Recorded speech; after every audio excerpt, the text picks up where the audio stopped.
संसदीय कार्य मंत्री जी से मेरा ज्ञान बढ़ा दो। अनुराग जी भी कुछ ज्ञान बांटना चाहते हैं, निशिकांत जी की टक्कर में देना चाहते हो क्या? नहीं साहब, कोई टक्कर नहीं, यहाँ सब प्यार है। आप भूतपूर्व मंत्री हो गए, वही मंत्री का अधिकार इनको है। नहीं सर, मैं इसलिए कह रहा हूँ कि दिखाने को तो इस देश में नरेंद्र मोदी जी की सरकार है, लेकिन हकीकत यह है कि इस देश में अडानी और अंबानी की सरकार है, मोदी की सरकार नहीं है। अरे क्या बोले आप लोग?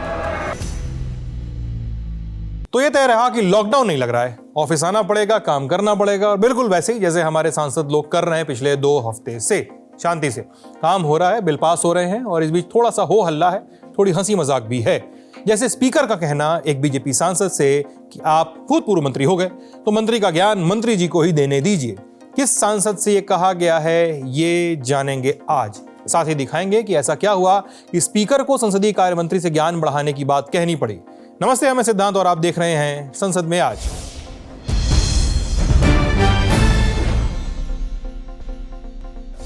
और आगे बढ़ें उससे पहले एक बेहद जरूरी सूचना।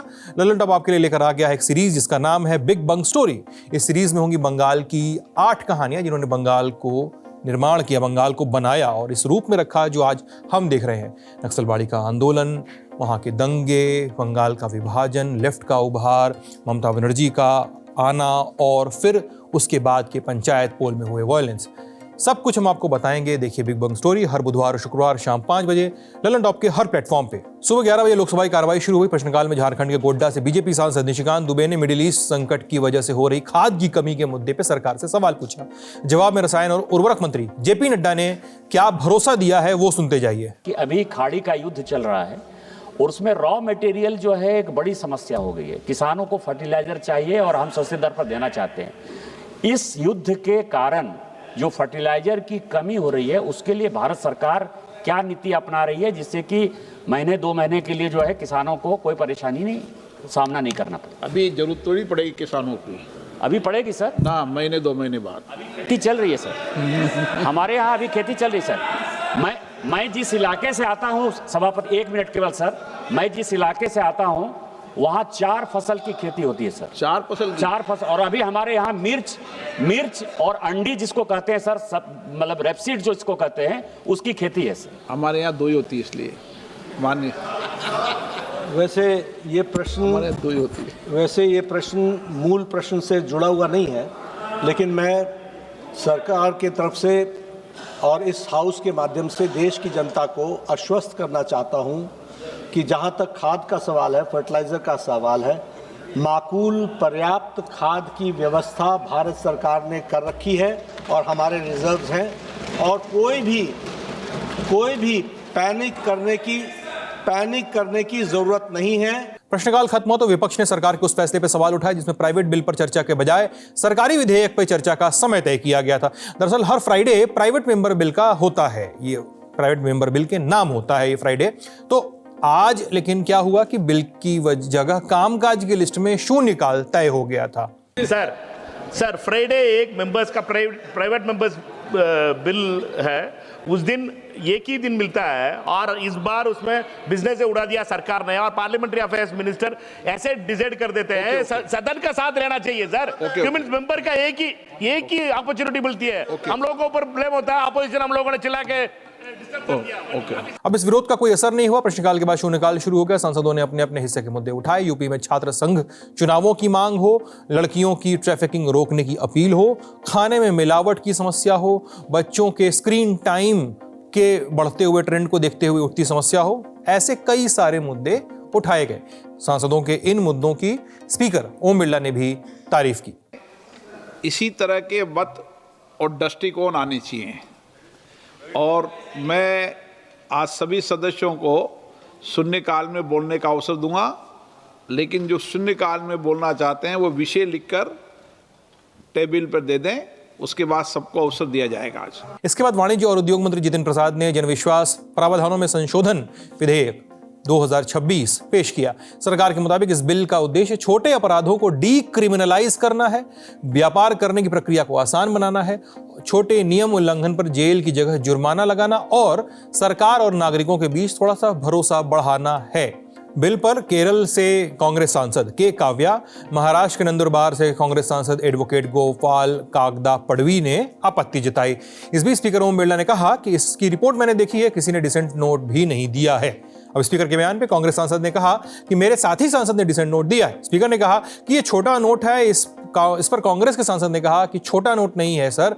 इसके बाद बिल को जेपीसी में भेजने की मांग उठी। बिल की आपत्तियों पर मंत्री जितिन प्रसाद जवाब देते उससे पहले ही स्पीकर ने संसदीय कार्य मंत्री से ज्ञान बढ़ाने की ये बात कही। संसदीय कार्य मंत्री जैसे मेरा ज्ञान बढ़ा दो, एक बार जब ज्वाइंट पार्लियामेंट कमेटी चल जाती है तो दोबारा फिर जेपीसी में जा सकता है कि बिल? सर वैसे तो आपने अच्छा सवाल किया है। एक तो क्योंकि इतना व्यापक चर्चा करके इसको ज्वाइंट पार्लियामेंट्री कमेटी में गया और वापस इस संसद के पत्र में रखा। जो भी ऑब्जेक्शन करना था, क्योंकि सबको मौका मिला वही कर सकते थे, फिर भी आपने बोलने का मौका दिया। अब दोबारा फिर से कमेटी में भेजना, नहीं ऐसा कभी हुआ क्या? आज तक तो नहीं हुआ।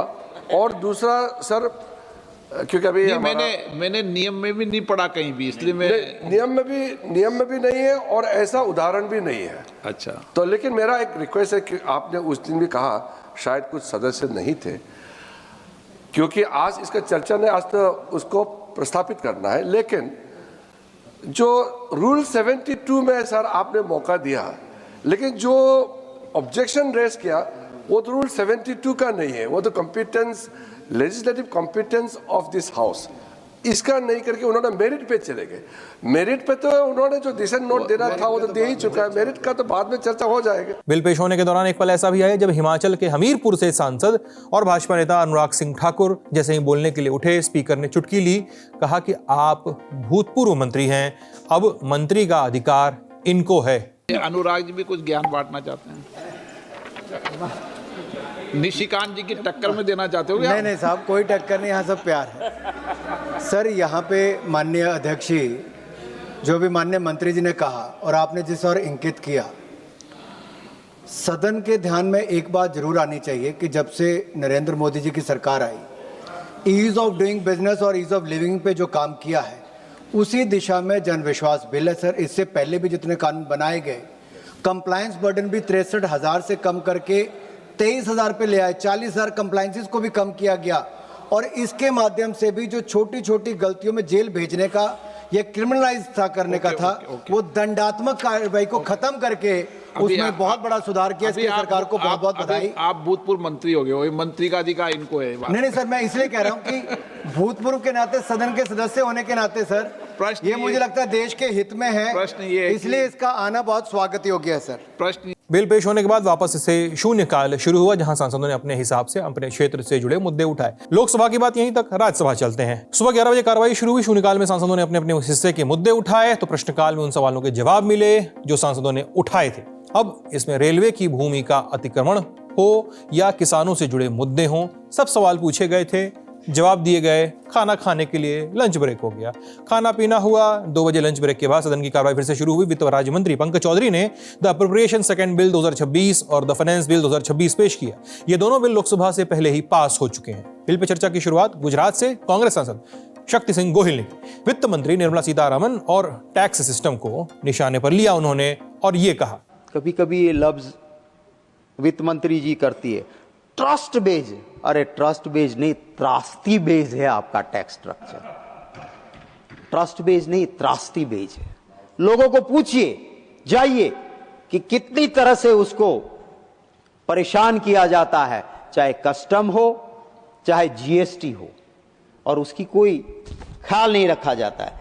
सर जीएसटी में रिफंड लेने के लिए अभी मुंद्रा पोर्ट तो उसका एपिसेंटर है। आरोपों का सिलसिला यहां नहीं रुका। यूपी से समाजवादी पार्टी के सांसद रामजीलाल सुमन ने अडानी का नाम उछाला, उनकी संपत्ति बढ़ने का जिक्र किया। सत्ता पक्ष ने विरोध किया, हंगामा हुआ। अदम गौडवी ने ठीक ही लिखा है, 100 में 70 आदमी फिलहाल जब नाशाद है, 100 में 70 आदमी फिलहाल जब नाशाद है, दिल पे रख के हाथ कहिए देश क्या आजाद है। कोठियों से मुल्क की ऊंचाइयां मत नापिए, असली हिंदुस्तान तो फुटपाथ पर आबाद है। 2014 में गौतम अडानी विश्व के अमीरों में से इनका स्थान 690 पे था। अब ये 31वें नंबर पर हो गए गौतम अडानी, और इनकी संपत्ति में 18 गुना इजाफा हुआ है। सभापति महोदय, ये जो दौलत में इजाफा हुआ है, इसका सीधा सीधा मतलब क्या है? ये बगैर सरकार के संरक्षण के तो हो नहीं सकता। और मैं बहुत विनम्रता के साथ सभापति महोदय कहना चाहूंगा कि दिखाने को तो इस देश में नरेंद्र मोदी जी की सरकार है, लेकिन हकीकत यह है कि इस देश में अडानी और अंबानी की सरकार है, मोदी की सरकार नहीं है। ये हालत हमारे देश में। अरे क्या बोले आप लोग? चर्चा के बाद राज्यसभा की कार्रवाई को 30 मार्च की सुबह 11 बजे तक के लिए स्थगित कर दिया गया। अब शो के उस हिस्से में चलते हैं जहां संसद परिसर से आई तस्वीरों की बात और खबरों की बात हम करते हैं आपसे। बयानों के मायने भी यहां पे हम डिकोड करने की कोशिश करते हैं। संसद की कार्रवाई शुरू होने से पहले ही आज संसदीय कार्य मंत्री किरेन रिजिजू ने उन अफवाहों पर फुल स्टॉप लगाया जिसमें लॉकडाउन लगने के दावे किए जा रहे थे, कयास लगाए जा रहे थे। नहीं, ये सब कौन अफवाहें उड़ाते हैं? प्रधानमंत्री जी ने बहुत साफ तौर से बताया था कि पैनिक नहीं होना है, जमाखोरियों को चेतावनी दिया है, राज्य सरकारों को आह्वान किया है कि कोई इसमें होर्डिंग ना करे, पैनिक क्रिएट ना करे। भारत सरकार पूरी तरह से स्थिति का नियंत्रण में पूरा रखा हुआ है और आम लोगों को तकलीफ नहीं होने के लिए टॉप लेवल से बॉटम लेवल तक प्राइम मिनिस्टर साहब खुद कंटिन्यूअसली मॉनिटर करते हैं। दरअसल पीएम मोदी ने 4 दिन पहले ही लोकसभा में कहा था कि आने वाला समय देश की सबसे बड़ी परीक्षा लेने वाला है, टीम इंडिया की तरह काम करना होगा। इस बयान के बाद ये कयास लगाए जाने लगे थे कि देश में लॉकडाउन लगने वाला है। हालांकि अब सरकार की ओर से साफ हो गया है कि ऐसा कुछ भी नहीं होगा। बयान के बाद अब बारी तस्वीर की। पश्चिम बंगाल से टीएमसी सांसद डेरेक ओब्रायन राज्यसभा सांसद हैं। कथित एलपीजी संकट के विरोध में टीएमसी सांसद इस टी शर्ट को पहन के संसद में आए थे। संसद में आज के एपिसोड में बस इतना ही। शो कल भी आना था, परसों भी आना था, लेकिन संसद चलने वाली थी, संसद नहीं चली। अब मंडे को आएगा। आज का शो आपको कैसा लगा हमें कमेंट सेक्शन में जरूर बताइएगा। इस पूरे हफ्ते संसद में जो कुछ हुआ उसमें भी आपको क्या पॉइंट आउट करना है, क्या पॉइंट आउट नहीं करना है, वो भी आप कमेंट सेक्शन में हमको जरूर बताइएगा। अब मिलते हैं 30 मार्च को। शो लिखा साथी सुप्रिया ने, कैमरे के पीछे हैं आलोक, मैं हूं सिद्धांत। देखते रहिए लल्लन टॉप। बहुत बहुत शुक्रिया।